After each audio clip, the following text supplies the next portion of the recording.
लेखनी चलती रहे, मन की थकान मिटती रहे, मेरे शब्द को वो धार दे, विश्व शांति का आधार दे। आज हमारे साथ जुड़ चुकी हैं फरीदाबाद की जानी मानी कवित्री डॉक्टर दुर्गा सिन्हा जी। स्वागत करती हूँ मैम। शुक्रिया मैम, सबसे पहले यही जानना चाहेंगे कि कविताओं से जो जुड़ाव है वो कब से शुरू हुआ? बनारस हिंदू यूनिवर्सिटी के से जुड़ा हुआ एक कॉलेज है, तो उसके हॉस्टल में मैंने शुरू किया अपना पढ़ाई का जी। तो हॉस्टल में चूँकि 24 घंटे हम लोग साथियों के बीच और एक्टिविटीज़ से जुड़े हुए ही सब बातें और सब काम होते थे, तो उस समय विद्यालय पत्रिका के लिए ये देशभक्ति गीत 15 अगस्त और 26 जनवरी के संदर्भ में देशभक्ति गीत लिखने के लिए कहा गया। तो मैंने देशभक्ति गीत एक छोटा सा लिखा था और वो उसमें पब्लिश भी हुई और पसंद भी आई लोगों को। और मैं छोटा सा अपने बारे में बताऊं कि मैं एक्सट्रोवर्ट टेंडेंसी वाली हूँ, बहिर्मुखी व्यक्तित्व जिसको कहते हैं। तो मैं उस समय डांस में, प्रोग्राम्स में, जैसे एनुअल फंक्शंस हो रहे हैं, तो इन सब चीज़ों में मैं आगे होकर के भाग लेती थी। तो चूँकि हर एक्टिविटी में मैं आगे रहकर भाग लेती थी, तो ये लेखन में प्रतियोगिता भी जब होती थी तो उसमें भी मैं भले ही टेढ़ा मेढ़ा उल्टा सीधा छोटा बिल्कुल सरल शब्दों में लिखती थी, पर उसको मैं लिखने की कोशिश ज़रूर करती रही। उसके बाद ऐसा नहीं है कि सतत लिखना प्रारंभ हो गया, लिखा कुछ, उसके बाद महीनों 2 महीने 6 महीने कुछ लिखने की ज़रूरत ही नहीं हुई। फिर कभी किसी वजह से कुछ 2-4-6 पंक्तियाँ लिख दी, इस तरह का लेखन होता रहा जी। उसके बाद निबंध वगैरह, लेख वगैरह भी कुछ आर्टिकल्स जैसे छपते हैं, तो विद्यालय पत्रिका के लिए गाहे बगाहे छोटे मोटे कुछ आर्टिकल्स लिखा करती थी। पर बहुत ज़्यादा ऐसा नहीं लगता था कि मैं लेखन को ही अपना एक शौक़ बना लूँगी, ऐसा नहीं था, क्योंकि खेल और नृत्य ये 2 मेरे ख़ास शौक़ थे उन दिनों। जी। तो आपने सोचा ही नहीं था कि एक दिन ऐसा होगा जब आपकी बहुत सारी जो कविताएं हैं और जो किताबें हैं वो पब्लिश हो जाएंगी? नहीं, कभी नहीं सोचा था। तो मेरी लेखनी फिर ये काउंसलिंग से संबंधित लेख आदि लिखने की शुरू हुई जी।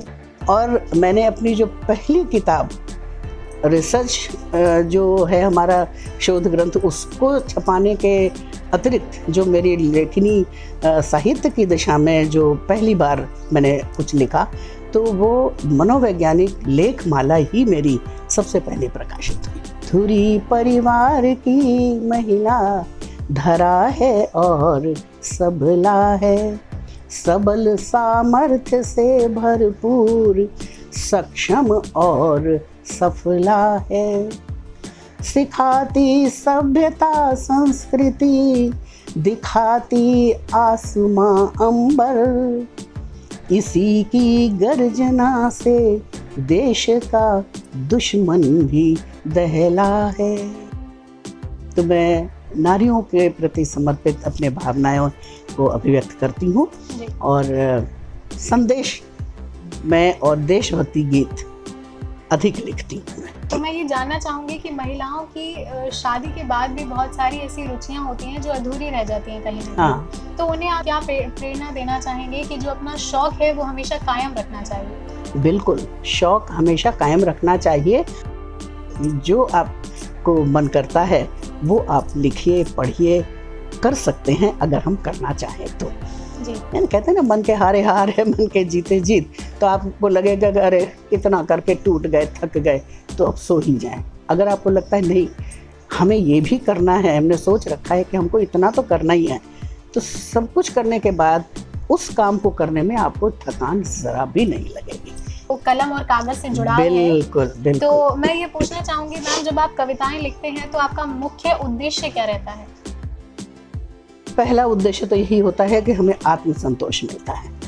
वो जो कहते हैं ना, स्वांतः सुखाय, तुलसीदास जी की बात से मैं बिल्कुल सहमत हूँ कि हम स्वांतः सुखाय काम करते हैं, और अगर हमारा काम सचमुच उद्देश्यपूर्ण है तो वह समाज के लिए उतना ही उपयोगी होता है जितना हमारे अपने अंतर मन के लिए उपयोगी है, क्योंकि हमें शांति मिलती है, सुख मिलता है और एक तरह से दिशा मिलती है, तो समाज को भी हमारे लेखनी से ज़रूर दिशा मिलती है। एक बात और कहना चाहूँगी मैं कि साहित्य समाज का दर्पण है और समाज को दिशा देता है और उसकी दशा से अवगत भी कराता है।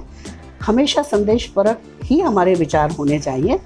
मैं हर मंच से अपनी एक बात ज़रूर रखना चाहती हूँ, मैंने देहदान किया है और आज समाज को इस प्रकार के दान की, ये बहुत बड़ा महायज्ञ है, इसकी अत्यंत आवश्यकता है।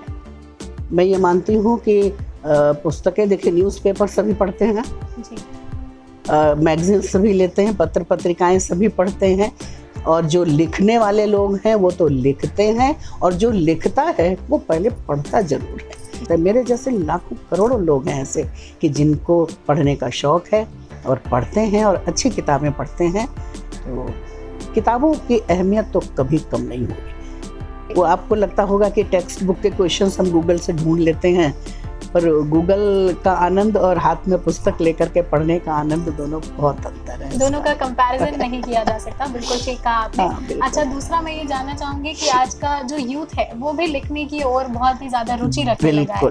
बिल्कुल। तो उन्हें क्या सजेशन देना चाहेंगे? मैं इसके लिए मैं छोटी सी बात अपनी रखूंगी कि हमारा जो महिला काव्य मंच एक अब अंतर्राष्ट्रीय महिला संस्था बन गई है, वो महिला काव्य संस्था, जिसकी मैं स्वयं महासचिव हूँ, जो विदेश की इकाइयों को मैं देखती हूँ।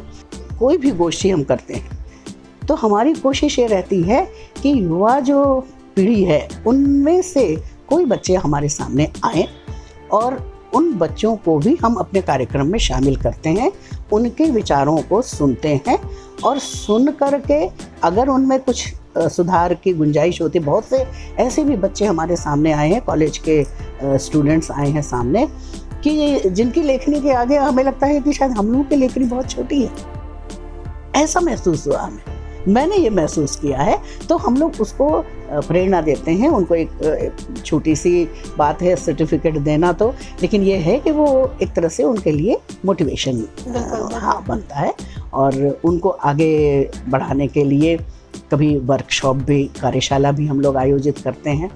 तो इस तरह से उनको भी शामिल करके अपने साथ, बहुत से विद्यार्थी हैं जिन्होंने कलम को इतने अच्छी तरह से संभाल रखा है कि कोई बड़ी बात नहीं है कि आगे भी हमें प्रसाद और पंत निराला, कबीर जैसे उत्कृष्ट लेखनी का हमको एक तरह से देखने का मौका मिल सकेगा। जी, तो उन पेरेंट्स को आप क्या अपील करना चाहेंगे कि लेखनी कितनी अच्छी चीज़ है और ह्यूमैनिटी कितनी ज़्यादा खूबसूरत हो जाती है इससे? ऐसा है ना कि जो हमारी पीढ़ी है, तो हमने प्रेमचंद जी की पीढ़ी को देखा जी कि बड़ी गरीबी में है जी, तो एक मानसिकता बनती है कि लेखक मतलब 2-2 पैसे का मोहताज रहेगा।